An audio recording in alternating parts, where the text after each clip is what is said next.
자, 네, 안녕하세요. 호유입니다. 이번에는 미루고 미루어온 가민 엣지 830 그리고 와우 엘리먼트 롬의 비교 리뷰였는데 이제 밀리다 보니까는 그 530을 샀고요. 밀리다 보니까 이대로 가면은 가민 2030 리뷰를 할 것 같아가지고 더 늦기 전에 가민 830, 530 그리고 와우 엘리먼트 롬 비교 리뷰를 하게 됐습니다. 일단 비교 스펙들을 볼게요.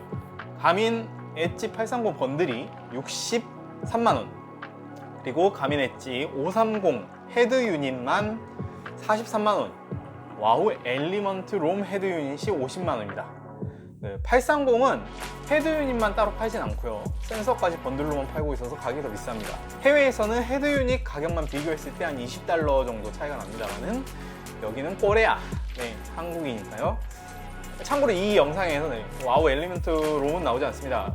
이전에 찍어놓은 영상이 딱 하나 있는데 거기서 나올 것 같고요. 그 이유는 이미 팔려갔기 때문입니다. 스포일러인가요? 그래서 롬은 이렇게 휴대폰에 띄워서 보여드리도록 하겠습니다. 네, 뭔가 사이즈가 좀 다른 것 같은데. 네, 일단 와우 엘리먼트 롬의 스펙은 IPX7 방수, 17시간의 배터리, 그리고 LED로 이렇게 알려주는 정보가 있고요. 버튼으로 조작하게 되면 휴대폰과 연동이 됩니다. 가민 엣지 830은 IPX7 방수에 20시간 배터리가 스펙이고요.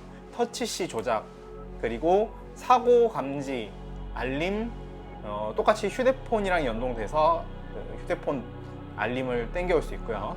클라이밍 프로, 그 외에 이제 VO2 맥스 계산이나 휴식, 운동 수준, 섭취 및 소모량 계산을 해줍니다. 네. 뭐 530은 830이랑 동일하지만 그 버튼식 조작 방식을 가지고 있습니다. 네. 참고로 그 830과 530 같은 경우에는 나침반이 GPS 방식으로 알려져 있었는데 이게 4.1 버전 이후에서는 마그네틱 센서가 동작하고 있습니다. 원래 들어가 있었는데 이게 패치로 활성화가 되었고 이전까지는 동작하지 않았다고 하네요.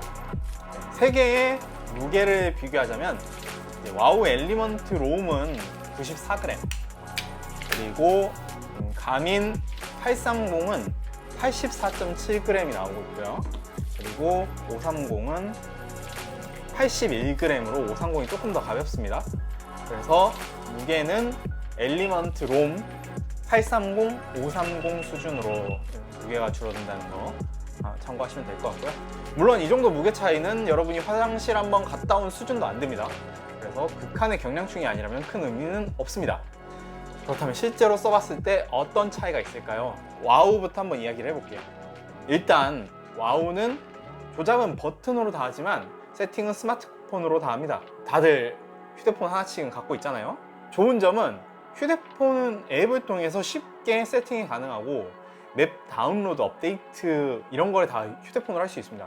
그리고 연동되는 속도도 매우 빠릅니다. 이게 바로 데이터 피드를 바꾼다든지 이런 게 즉각적으로 설정이 적용되고요. 대신에 휴대폰이 없으면 아무런 설정을 할 수가 없어요. 그러니까 뭐 데이터 피드 위치를 바꾼다든지 페이지 설정을 바꾼다든지 이런 부분들을 전혀 할 수가 없습니다. 다행인 점은 표시되는 정보들은 한 번에 11개를 띄울 수 있고 이거를 이 옆에 있는 확대 축소 버튼을 눌러가지고 그래가지고 그 크기를 조절을 할 수가 있어요. 그래서 뭐 적게 띄우는 것부터 최대 11개 그 화면에 다 보여주는 것까지 할 수 있습니다.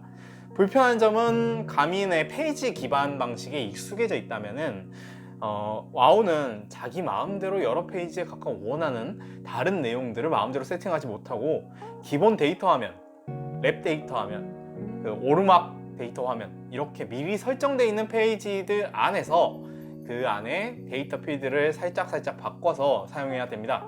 자유도가 좀 떨어진다는 단점이 있죠. 저 같은 경우에 이제 첫 번째 페이지, 그러니까 가민 첫 번째 페이지에는 달리면서 계속 확인해야 되는 정보들을 설정을 해놓고 다음 페이지에는 중간중간 쉴 때나 아니면 지금까지의 기록들을, 그러니까 뭐 평균 TSS, 평균 파워, MP, 여러 가지 그 외의 정보들을 다음 페이지에 구분해서 사용을 하는데 와우는 따로 그렇게 설정하기에는 어렵습니다. 그런 식으로 설정을 할 수가 없어요.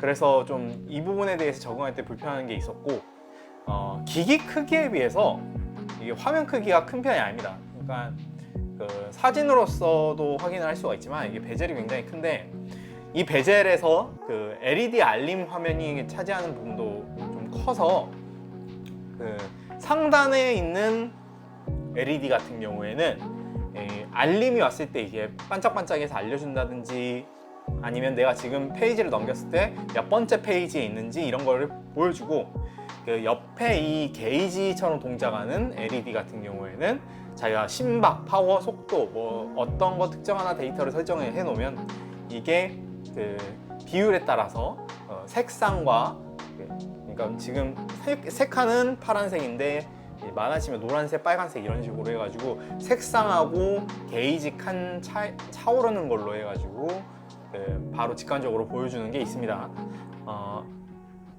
그러니까 직관적이긴 한데 솔직히 저는 화면이 큰 게 더 편할 것 같아요. 아니 그냥 이거 베젤 없이 화면이 겁나 컸으면 솔직히 좀 더 마음에 들었을 것 같은데 네, 뭐 그렇고요.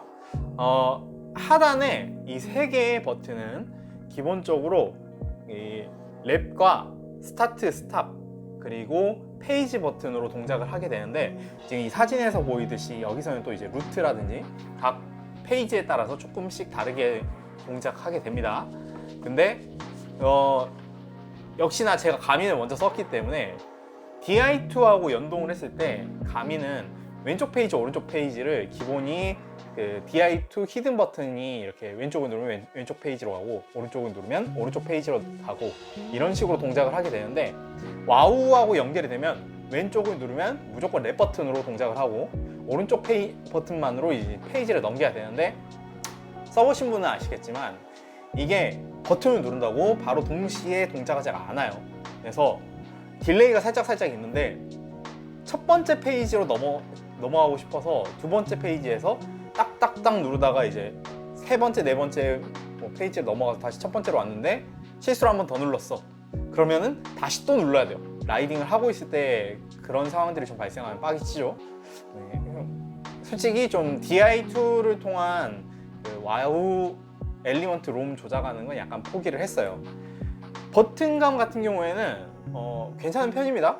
괜찮은 편인데 제가 와우 엘리먼트 볼트를 2번 사서 써봤고 그리고 이제 엘리먼트 롬도 사서 이번에 써봤는데 볼트에 비해서 버튼감이 나빠진 부분이 있습니다. 가장 큰 부분이 그 아래쪽에 있는 왼쪽 버튼, 아까 제가 랩 버튼이라고 말했던 그 버튼인데요. 이 버튼이 이렇게 커졌으니까 그냥 대충 눌러도 다 눌릴 정도로 되게 잘 눌리겠네 했는데 이 버튼의 좀 바깥쪽이 누르면 안 눌려요. 네. 버튼 물리 위치가 좀 한쪽으로 치우쳐져 있어가지고 대충 누르면 안 눌리고 이쪽에 확대 축소 버튼도 좀 딱딱해가지고 장갑을 끼고 눌렀을 때 이게 눌렸는지 안 눌렸는지 좀 헷갈릴 때가 있습니다. 그래서 다른 버튼들은 되게 굉장히 잘 만들어 놓고 이 버튼들은 왜 그렇게 해놨는지 조금 의심이 드는 왜 그랬을까요? 네. 그래서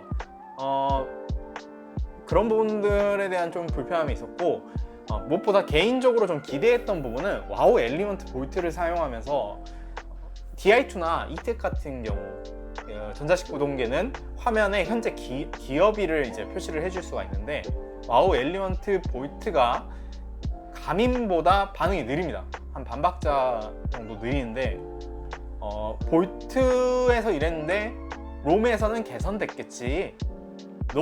똑같이 와우는 여전히 가민보다 변속 화면이 느리게 적용됩니다. 센서 연결 자체는 굉장히 안정적이에요. GPS 수신률도 뛰어난 편입니다. 나중에 가민 이야기를 할 때 제가 깔 부분은 미리 까보자면은 가민 엣지 530, 830 얘네들은 다리 밑만 지나가도 아니 잠깐 몸을 이렇게 덮기만 해도 GPS 연결이 끊겨요. 530, 830, 1030에 비하면은 진짜 거의 문제없이 지속적으로 GPS 연결이 유지됩니다. 근데 좀 멈췄다가 탔을 때 다시 파워가 뜨기 시작할 때까지는 한 몇 분에서 10분 이상 걸리기도 했거든요. 예를 들어서 한남 나들목에서 멈췄다가 다시 출발을 하게 되면은 한남 오거리를 지나고 나서도 아직 파워가 아무것도 뜨지 않는 그런 현상들이 종종 발생을 했어요. 그리고 뭐 이거는 기기 차이인데, 가민용 마운트를 기존에 쓰고 있었다면 와우 마운트하고 호환이 되지 않기 때문에 호환을 주는 어댑터라든지 아니면 마운트 자체를 바꿔야 되는 이런 불편함이 있고, 그런 부분에서 좀 고민이 생길 수가 있어요. 코스 내비게이션은 잘 동작합니다. 빠르고 알아보기도 쉽습니다. 크기에 비해서 베젤로 인해서 화면이 작아 보이는 게 좀 아쉬울 뿐이지, 색상도 선명도도 굉장히 괜찮았고요. 비반사 처리도 돼 있어가지고 눈이 뭐 태양빛이나 이런 거에 의해서 잘 안 보이게 된다든지 이런 것도 적은 편이에요. 아예 반사가 되지 않는 건 아니고요. 그냥 비반사 처리가 어느 정도 잘 돼 있습니다. 유리는 고릴라 글래스를 사용해가지고 스크래치나 뭐 내구성이 굉장히 뛰어나고요. 이런 부분들을 이야기할 수 있는데, 그렇다면 가미는 어떨까요?